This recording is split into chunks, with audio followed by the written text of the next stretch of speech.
This is your 22nd season, 7 wins under your belt. Yep. Just what is it that motivates you to keep coming back for more? Well, it's a good question because every season I have to find something new to drive me. Because like you said, I mean, after 7 wins, it really is difficult to match the intensity and desire that people who've never won bring to the table. Last season on Ride or Dies, I obviously had, Nani, my partner who had never won and who's just, been so deserving for so many years. So that was kind of my motivation that season. And then we lost in the 97th hour of a 100-hour long final after 9 weeks of hell. Just let one slip through my fingers. So I feel like coming on this season, my motivation was to avenge the loss that was so close to winning. So, just try and right some wrongs. And, obviously no spoilers. I have no idea how this season ends, but winning something like World Championship has to be maybe an excellent way to go out. I mean, how many more of these do you kind of think you still have in you, or is there a title or a goal you still are hoping to accomplish? No, I mean, listen, man, I felt like after my last win on Total Madness, just because of how just emotionally and mentally and spiritually draining that season was, living in a bunker underground. I mean, that was a tough one, man. And I thought after that it, that had kind of, going out on top would be kind of like my swan song. But, I look at like Tom Brady and the fact that, he keeps on retiring and then unretiring. And it's like, you look at the guy and he's 45 years old and you think of, age as, but it really is just a number because, he's still, as good, if not better than 95% of the quarterbacks in the NFL. And I kind of consider myself, the Tom Brady of the challenge. And I think he considers himself the Johnny Bananas of the NFL. Clearly. So, I mean, to answer your question, man, I mean, I really don't see retirement really in sight, because what's great about the challenge is even when, obviously I've been doing it for 17 years, 22 seasons. I don't have the same physical intensity and endurance and whatever, strength, stamina, whatever you want to call it, that I used to have. I can rely a lot more on my, my methods of manipulation and my connivery and tomfoolery. It's kind of like a pitcher in baseball. Once they lose their fastball, they got to start spotting their pitches and they got to go to their junk pitches a little more. So I just feel like, if anything, it's just kind of been an evolution that I need to, that I have adapted and adjusted to. And it's exciting for me every season to be able to go back, to continue to compete. And I mean, dude, I was, again, 3 hours away from another finals win. And this was some of the stiffest competition I'd seen in a long time, especially from the rookie class. I mean, we have washed up collegiate athletes, semi-pro soccer players, sprinters. I mean, dude, these guys just keep getting more and more physically, fit and intense. But if there's one thing that the challenge has shown, is it's a mind game. And I think my mind is still there, and we'll see. And I mean, you're clearly holding your own. Thanks, man. But Thank you. And with the exception of 2021, just you've appeared on at least one challenge every year since 2006, which is wild to think about. But yeah, you mentioned it's a great stat. It is a good stat. Just, have you had moments of burnout? I know you mentioned after Ride or Die, you kind of felt that way, but how do you kind of deal with that and get over that, I guess? You know how I get over it? You know how I deal with it is I put things into perspective. All right. There's not a person out there that has a job that is like, I love every aspect of this job. Right. Yeah. And what you almost kind of have to do. Oh, and by the way, for all the naysayers out there, I consider it a real job, even though other people don't. Anyways, I digress. Everybody has aspects. Doesn't matter what you're doing. that you're going to dislike. But what I do is I weigh the pros and the cons. And it's like, yes, is it, emotionally draining and soul sucking sometimes? And does the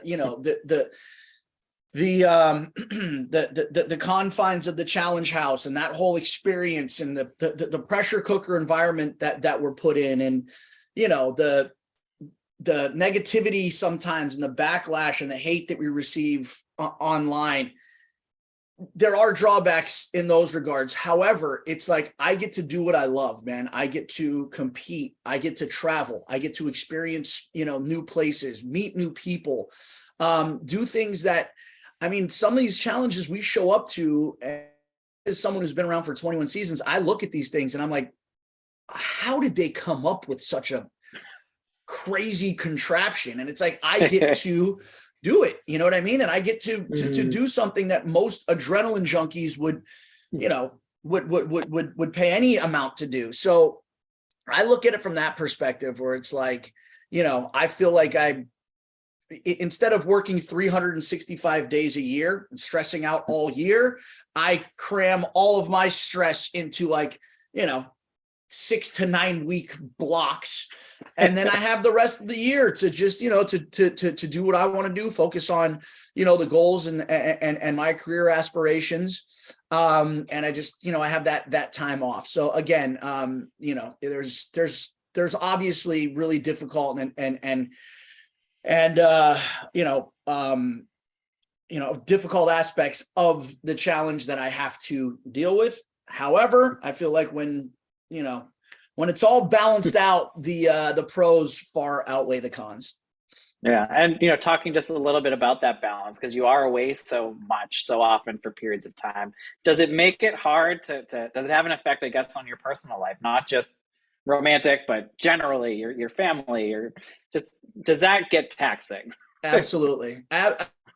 There's a reason why I'm 40 years old and I, haven't settled down and don't have, immediate family of my own.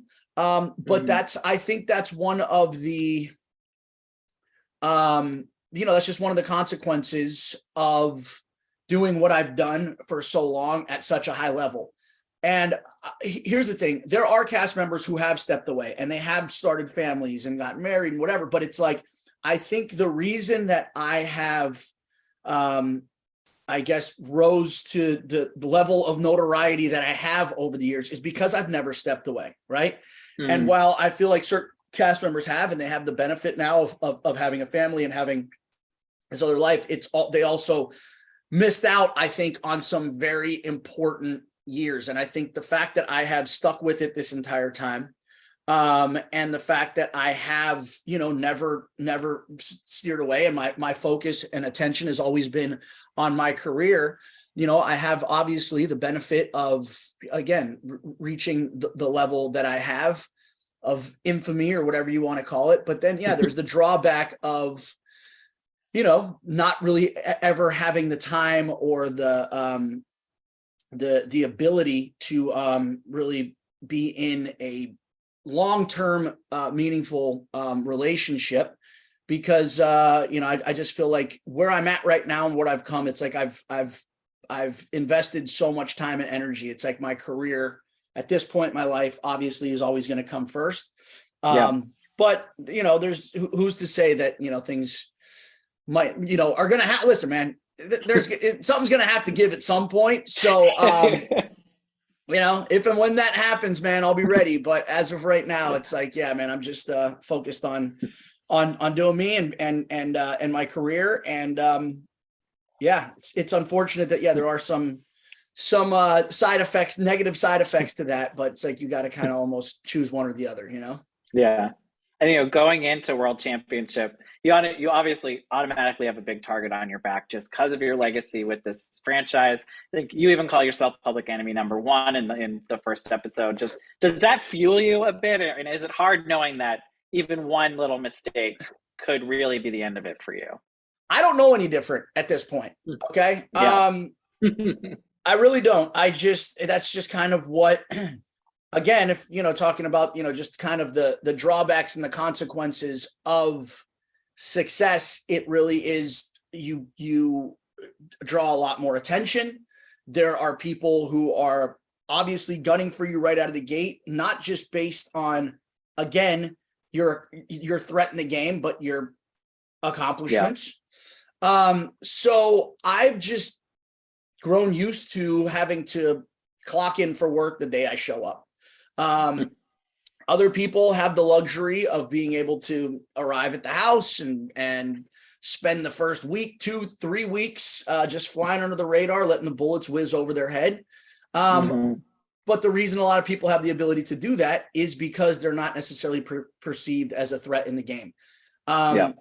So, I mean, yeah, it kind of sucks. I would like to, be able to take a little break here and there, but I know, listen, I know what I sign up for. I know that everything that all the adversity that I have to deal with in the house is a direct result of who I am and what I've done in the past. And I'm totally, fine just living with that. I would prefer the position that I'm in than, again, what I had previously mentioned about, somebody who isn't perceived as a threat and just isn't viewed, that way. I mean, it's kind of like, I actually take it as a compliment. All right. I take it as a compliment. Yeah. Yeah. And I mean, does that sometimes go to your head? I know Sarah pointed out that she thought it was a hit to your ego that you weren't picked first as the teammate right off the bat. Not really, man. I've never necessarily been, even with all of, the success that I've had in the past, I've never been seen as, and even in a house, I mean, I've never been seen as like the top guy. Okay. I've always been seen as the person we want to get rid of. But I've never been, in the house. I don't know if I've ever necessarily been picked first when it comes to that. So I actually I was actually happy with the order that I was chosen in, just because I felt like I fell into a better position. And we'll see, man. I mean, getting picked first overall, especially in this game, we'll see how that works out. Because again, that brings the target on you too. So yeah. Well, I mean, even if you're second, what was also dependent upon what was weird about the way this worked out was it depended on the way that the global MVPs placed. Right. And the way that I saw the placement, it almost seemed like, because of the way that initial combine challenge was set up, in my opinion, some of the stronger players didn't necessarily finish ahead. So it was almost like it was weird. The later you got picked in this, I felt like the better position you were going to be in. So interesting. Yeah. And what, for someone who has been doing this for 17 years, I guess, what is the biggest change you've noticed in the challenge, whether it comes to like the people who are competing or the types of competitions, challenges you're tasked with doing?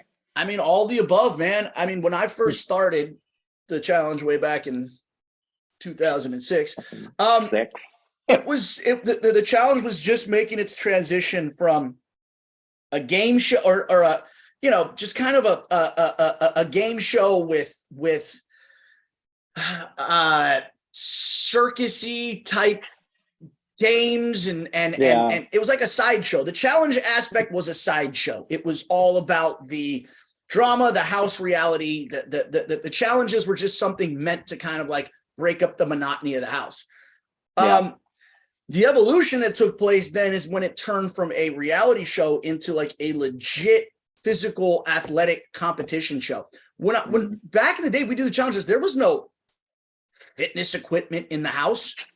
They didn't have a treadmill. I mean, they didn't have a yoga mat. It was like you'd show up and everyone would be in the shape that they were in, and everyone would slowly over the season like deteriorate. The finals were 6 hours long. The show was less than a month. And over time, with the evolution of more difficult challenges, it then forced players to take the physical fitness aspect of the show more seriously. So they showed up in way better shape, which then made the challenge recognize that and be like, oh, we got to, obviously allow them to maintain this while they're in the house. So then the incorporation of all the fitness equipment, and we have like legit gyms in the house now.